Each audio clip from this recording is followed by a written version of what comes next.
गुरुर्ब्रह्मा गुरुर्विष्णू गुरुर्देव महेश्वरा गुरुर साक्षात परब्रह्म तस्मै श्री गुरुवे नमः।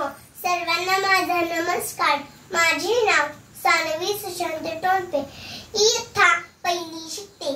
आज गुरुपौर्णिमा, तर सर्व गुरुजनांना माझा नमस्कार।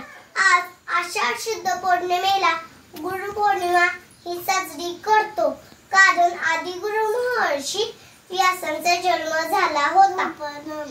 आपले आई वडील हे पहिले गुरु असतात। त्यानंतर आपले शिक्षक, ज्या गुरूंनी आपले व्यक्तिमत्व घडवले, त्यांना नतमस्तक होण्याचा दिवस म्हणजे गुरुपौर्णिमा होय। गुरूंचे महत्त्व शब्दात सांगता येत नाही, इतके महत्त्व आहे। शेवटी मला म्हणावेसे वाटते की गुरूने दिला ज्ञानरूपी वसा, आम्ही चालवू हा पुढे वारसा। सर्वांना पुन्हा एकदा गुरुपौर्णिमेच्या खूप खूप शुभेच्छा। धन्यवाद।